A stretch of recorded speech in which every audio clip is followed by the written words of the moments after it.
नमस्कार। चलिए एक सफर पर निकलते हैं।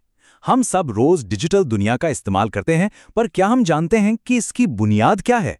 आज हम यही समझेंगे, एक मशीन से शुरू करके पूरी दुनिया से जुड़ने तक की कहानी।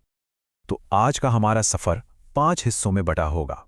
सबसे पहले हम कंप्यूटर को समझेंगे, फिर देखेंगे कि शब्द, आंकड़ों और स्लाइड से क्या-क्या किया जा सकता है।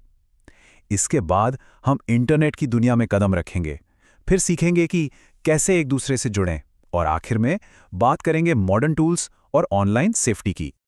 तो चलिए पहले पड़ाव से शुरू करते हैं, कंप्यूटर। देखिए, किसी भी चीज को इस्तेमाल करने से पहले यह जानना जरूरी है कि वो आखिर है क्या और काम कैसे करती है। तो सबसे पहला और सबसे जरूरी सवाल, आखिर ये कंप्यूटर है क्या? मतलब ये सिर्फ एक स्क्रीन और कीबोर्ड वाला डब्बा तो नहीं है ना, इसके अंदर बहुत कुछ है। देखिए, कंप्यूटर को समझने का सबसे आसान तरीका है इसे इंसान के शरीर जैसा मानना। इसके 2 हिस्से हैं, एक है हार्डवेयर यानी शरीर, वो सारे पार्ट्स जिन्हें हम देख सकते हैं, छू सकते हैं, और दूसरा है सॉफ्टवेयर यानी दिमाग, जो शरीर को बताता है कि उसे करना क्या है। दोनों एक दूसरे के बिना अधूरे हैं। अच्छा, अगर हार्डवेयर की बात करें तो इसमें आती हैं इनपुट डिवाइस जैसे कीबोर्ड या माउस, जिनसे हम कंप्यूटर को कमांड देते हैं। फिर होती हैं आउटपुट डिवाइस जैसे मॉनिटर, जो हमें नतीजा दिखाती है। और इन सबका दिल है सीपीयू यानी प्रोसेसर, जो सारा सोच विचार का काम करता है। और बात करें सॉफ्टवेयर यानी दिमाग की, तो ये भी 2 तरह का होता है। एक है सिस्टम सॉफ्टवेयर जैसे विंडोज या मैक ओएस, जो पूरे सिस्टम का मैनेजर है, और दूसरा है एप्लीकेशन सॉफ्टवेयर, जिन्हें हम ऐप्स कहते हैं। ये वो टूल्स हैं जिनसे हम अपने खास काम करते हैं, जैसे कुछ लिखना या गाने सुनना। तो कंप्यूटर का पूरा काम एक सिंपल से साइकिल में चलता है। पहला स्टेप, हम कीबोर्ड या माउस से कुछ इनपुट देते हैं। दूसरा स्टेप, सीपीयू उस पर काम करता है, मतलब प्रोसेसिंग। तीसरा स्टेप, हमें मॉनिटर पर रिजल्ट यानी आउटपुट दिखता है। और चौथा स्टेप, हम उस जानकारी को आगे के लिए सेव कर सकते हैं। ठीक है, तो अब जब हम मशीन की बेसिक बातें जान गए हैं, तो चलिए दूसरे हिस्से पर चलते हैं। अब असली मजा है ये देखने का कि इस मशीन से हम क्या-क्या बना सकते हैं, शब्दों, नंबरों और स्लाइड्स की मदद से।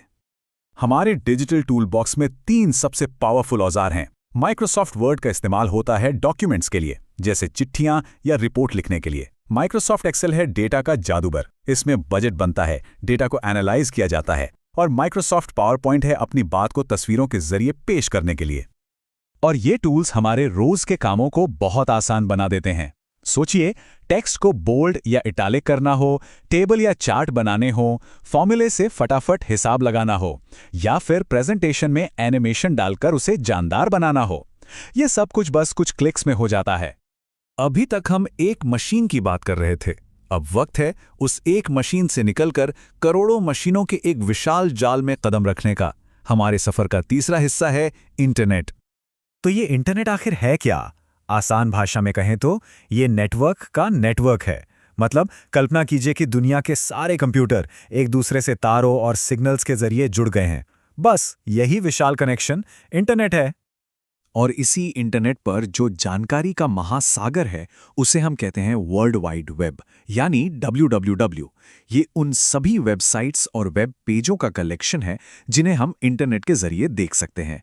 इसे 1989 में टिम बर्नर्स-ली ने बनाया था। अब इस वर्ल्ड वाइड वेब के समंदर में गोता लगाने के लिए एक गाड़ी चाहिए, है ना? बस वही गाड़ी है वेब ब्राउज़र।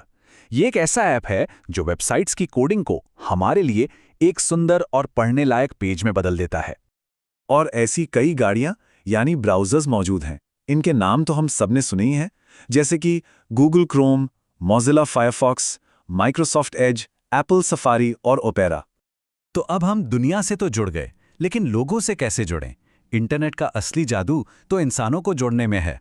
तो चलिए चौथे हिस्से में बात करते हैं डिजिटल कम्युनिकेशन की। बातचीत का सबसे पुराना और भरोसेमंद डिजिटल तरीका है ईमेल यानी इलेक्ट्रॉनिक मेल। ये बिल्कुल हमारी चिट्ठियों जैसा है, बस डिजिटल है।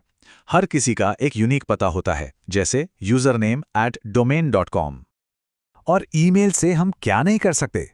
हम मैसेज भेज सकते हैं, आए हुए मैसेज का जवाब दे सकते हैं, किसी और को फॉरवर्ड कर सकते हैं, साथ में फोटो या फाइलें यानी अटैचमेंट भेज सकते हैं, और एक ही ईमेल कई लोगों को भी भेज सकते हैं। पर आज कहानी सिर्फ ईमेल पर नहीं रुकती। अब तो जमाना है इंस्टेंट मैसेजिंग का, जैसे व्हाट्सएप और टेलीग्राम, और वीडियो कॉलिंग का, जैसे जूम और गूगल मीट, जिनसे हम तुरंत आमने सामने बात कर सकते हैं, चाहे दुनिया के किसी भी कोने में हो। अब हम अपनी यात्रा के आखिरी और शायद सबसे जरूरी पड़ाव पर हैं। 5वां हिस्सा, मॉडर्न टूल्स और हमारी सुरक्षा। क्योंकि देखिए, इस डिजिटल पावर के साथ एक बड़ी जिम्मेदारी भी आती है। तो एक पल रुककर यह सवाल पूछना बहुत जरूरी है, हमारा डेटा कितना सेफ है? जब हम ऑनलाइन होते हैं तो कई तरह के खतरों का सामना भी करना पड़ सकता है। पर घबराने की बात नहीं है। कुछ आसान से नियम अपनाकर हम सेफ रह सकते हैं। हमेशा मजबूत और अलग-अलग पासवर्ड इस्तेमाल करें। मैलवेयर से बचने के लिए एंटीवायरस सॉफ्टवेयर जरूर रखें। फायरवॉल ऑन रखें।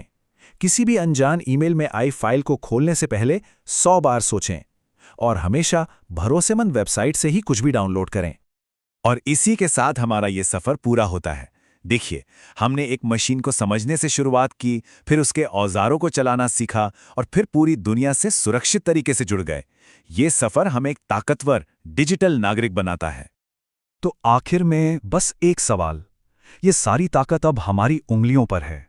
सोचने वाली बात यह है कि हम सब मिलकर इससे क्या बनाएंगे, क्या नया रचेंगे।